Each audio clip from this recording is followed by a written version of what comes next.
Bismillahirrahmanirrahim. Assalamualaikum warahmatullahi wabarakatuh. Para pemirsa dan hadirin semuanya, terima kasih atas kunjungannya di channel kami, channel Peradaban.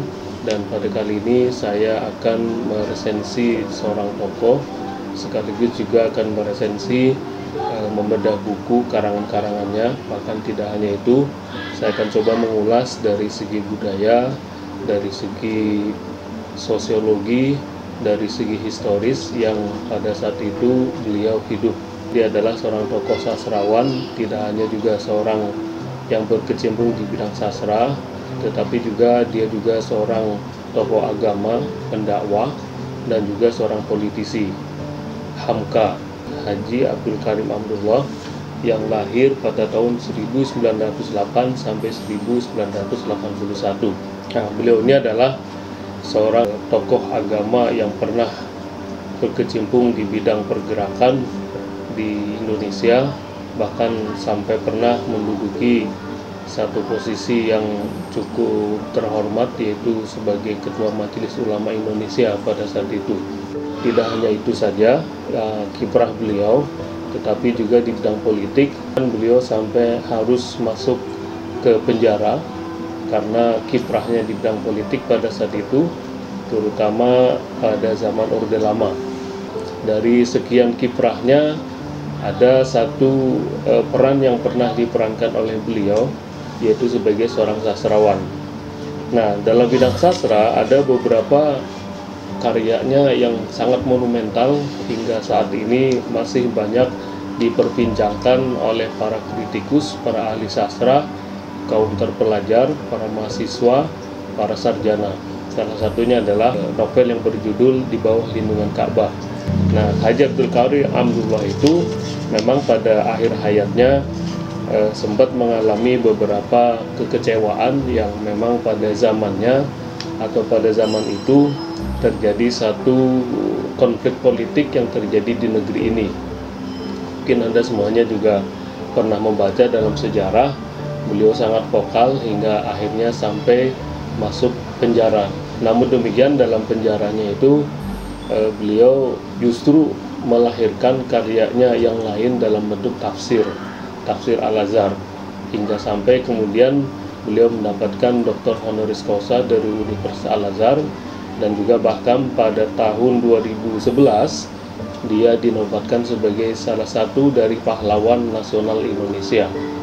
Nah, teman-teman sekalian, ada beberapa hal saya rasa yang sangat menarik untuk kita kaji bersama kaitannya dengan salah satu novelnya, yaitu Di Bawah Lindungan Ka'bah. Salah satu dari karyanya beliau yang sampai saat ini masih sering dibahas, masih sering dibedah, masih sering didiskusikan, baik itu di dunia kampus maupun di sekolah-sekolah, bahkan juga pada saat ini nama beliau itu diabadikan sebagai salah satu kampus, ya, salah satu universitas yang ada di Jakarta, di Indonesia, persisnya UHAMKA, Universitas Hamka, yang memang berada di bawah wewenang dari Majelis Dikti Pimpinan Pusat Muhammadiyah.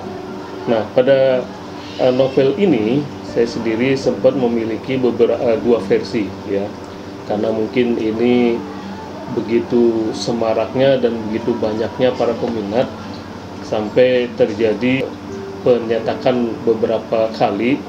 Namun demikian, isinya memang sangat-sangat menyentuh hati, tidak hanya juga kaitannya dengan para peminat sastra maupun para pemerhati sastra, tapi juga masyarakat umum.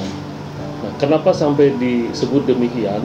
Karena memang beliau ini merupakan salah satu seorang tokoh sastra yang tidak hanya memperhatikan atau mengupas bidang sastranya saja, tetapi juga beliau memiliki pendekatan secara historis, memiliki pendekatan secara politis.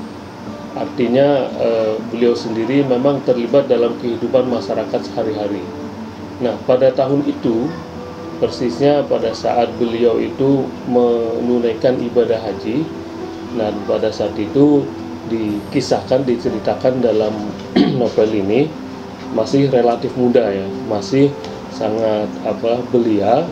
Beliau melaksanakan satu perjalanan dalam syariat Islam itu atau dalam tradisi Islam itu sebagai rukun iman ya, rukun iman yang kelima, yaitu menunaikan ibadah haji. Nah, pada saat itu memang diceritakan di sini beberapa kali sub pembahasannya atau sub ceritanya itu memang disetting sedemikian rupa. Artinya beliau tuh menceritakan dalam konteks realitas yang ada. Jadi tokoh-tokohnya, kemudian alur ceritanya, bahkan juga bagaimana isi dalam pengisahan tersebut memang memiliki nilai realitas, artinya sesuai dengan kondisi, keadaan, dan tokoh yang ada. Nah, di pembahasan pertama, beliau ini menyebutkan atau mulai menceritakan bagaimana kondisi pada saat itu. Dia datang itu pada tahun 1927. Tentunya pada zaman itu untuk berangkat haji itu perlu satu perjuangan yang cukup besar, perlu perjuangan yang sangat sabar, karena pada saat itu kita masih di bawah penjajahan Belanda. Tahun 1927 dia menceritakan memang pada saat itu sedang mengalami keuntungan besar.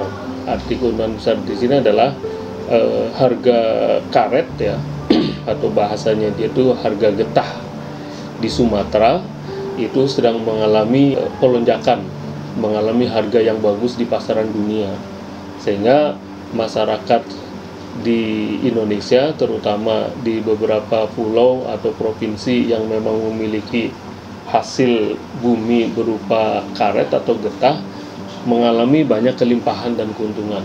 Nah, pada saat itulah beliau melakukan perjalanan haji. Nah, dia menceritakan juga bagaimana pada tahun itu, 1927 itu, tidak seperti tahun-tahun keberangkatan haji yang lainnya. Kenapa?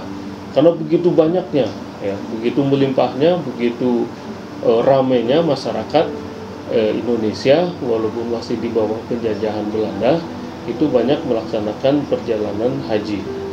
Nah, menariknya di sini dia juga menceritakan bagaimana dia juga memberitakan ada dua tokoh nasional yang berangkat pada tahun itu, yaitu seorang tokoh nasional Hos Cokroaminoto dengan Kiai Haji Mas Mansur. Nah, dalam sejarah yang akhirnya saya cukup penasaran, gerangan apakah yang terjadi sampai seorang Hamka, penulis novel Di Bawah Lindungan Ka'bah ini sampai menceritakan dua tokoh tersebut. Nah, ternyata Hos Cokroaminoto itu adalah seorang tokoh nasional legendaris ya, dan yang paling senior pada zaman itu. Beliau adalah seorang ketua dari SI, Serikat Islam. Kemudian Kiai Haji Mas Mansur itu adalah ketua Muhammadiyah. Nah, kedua tokoh ini berangkat haji bersamaan. Dalam sejarahnya memang kembali ke tanah air ya, kurang lebih pada tahun 1927 itu pergerakan nasional itu sedang mengalami masa puncaknya. Kenapa saya mengatakan begitu? Karena memang pada saat itu beberapa organisasi-organisasi nasional, organisasi-organisasi pergerakan di tanah air di Indonesia, baik itu di Jogja, di Surabaya, di Batavia, maupun di provinsi atau daerah-daerah lain, itu sedang mengalami satu akumulasi.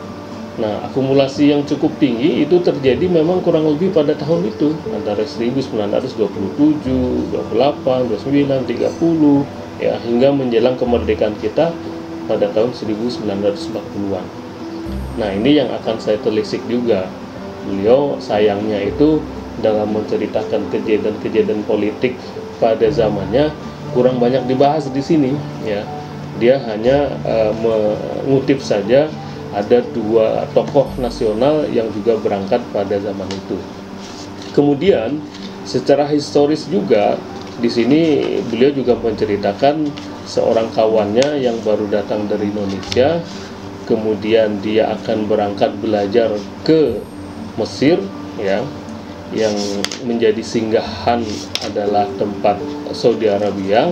Pada tahun itu juga, yaitu tahun 1927, Di sini diceritakan ada seorang kawan yang memang datang ke Mekah, ke Madinah untuk melaksanakan ibadah haji, namun dia sendiri melanjutkan perjalanannya ke Mesir untuk belajar dan memperdalam ilmu. Ya, tokoh tersebut itu menarik untuk dibahas karena memang pada tahun 1927 itu sendiri secara historis memang di Mesir itu sendiri sedang terjadi masa transisi. Kenapa disebut masa transisi? Karena memang pada tahun-tahun itu pemerintah yang berkuasa, yaitu kerajaan Raja Farouk pada saat itu ya sedang mengalami pergolakan, sedang mengalami pertentangan dengan tentara Inggris yang pada saat itu memang mereka menginginkan untuk menaklukkan Mesir. Ya, walaupun terjadi perlawanan pada tahun 1927 yang sampai pada perjalanan Mesir modern itu masih dikenang sampai sekarang. Nah, kenapa Mesir juga sampai menjadi satu wilayah yang dipersengketakan oleh tentara-tentara sekutu atau negara-negara sekutu. Nah, pada zaman itu memang Mesir itu dinyatakan sebagai pendukung kekhilafahan Turki Utsmani. Oleh karena itu pasukan negara-negara sekutu ya mau tidak mau harus menginvasi dan menguasai wilayah Mesir itu sendiri. Nah, secara umum kembali lagi ke tahun 1927 itu sedang mengalami masa-masa transisi yang ya sangat strategis. Di Saudi Arabia sendiri itu baru mengalami masa transisi juga. Ya, setelah jatuhnya Turki Utsmani, kemudian provinsi-provinsi yang ada pada saat itu, baik itu di Hijaz, di Najd, yang sekarang itu disebut dengan Saudi Arabia, kemudian juga di Mesir, kemudian Irak, ya bahkan pada saat itu satu provinsi yang disebut dengan provinsi Syam, ya wilayah Syam dari zaman kenabian sampai zaman kekhilafahan Islam itu adalah satu provinsi, tetapi terpecah menjadi 3-4 negara, ya dari mulai Suriah, Yordan, Palestina, dan Lebanon. Nah, ini 4 wilayah yang dahulunya adalah satu provinsi, bayangkan, terpecah menjadi 4 negara. Nah, sama halnya juga terjadi di wilayah Jazirah Arab. Pada saat Hamka itu menulis novel ini, sedang terjadi masa transisi kekuasaan dari kekuasaan Syarif ya yang menguasai wilayah tersebut beralih kepada seorang penguasa atau kepala suku dari wilayah Hijaz dan Najd ya yang disebut As-Su'ud. Maka kemudian hari ya hingga sekarang itu namanya berubah, bukan wilayah Hijaz dan Najd lagi tapi Saudi Arabia. Itu diambil dari kepala suku yang memang pada saat itu sanggup menyatukan, menundukkan wilayah tersebut yang sekarang disebut dengan Saudi Arabia. Pada zaman itulah ini novel disusun Hamka ya dengan mengambil setting wilayah yang pada setiap tahun itu dilakukan atau dipraktekkan satu amal ibadah umat muslim sedunia dengan sebutan haji ya, Mekah dan Madinah. Awal-awal membaca novel ini pada usia SMP SMA itu sempat tergelitik, kenapa penamaan di bawah lindungan Ka'bah menjadi sebuah judul. Secara penamaan dari novel ini sebenarnya juga penamaan yang sangat unik, tapi sekaligus juga sangat menarik ya, bahwa di bawah lindungan Ka'bah itu sendiri merupakan pemilihan kata atau diksi yang sangat cerdas. Kalau kita mendengar secara sepintas saja, apa sih yang terjadi ya? Apakah seorang Hamka itu memang pada saat menulis atau dalam ceritanya itu menyangkut tentang sebuah kehidupan manusia yang memang bergantung sekali dengan lindungan Ka'bah dan semacamnya ya, sehingga menurut saya ini merupakan penunjukan atau penamakan kelas sebagai seorang sastrawan yang sangat diperhitungkan pada saat itu. Padahal beliau pada waktu itu masih sangat muda, umur kurang lebih antara 21, 22 atau 23 tahun beliau itu.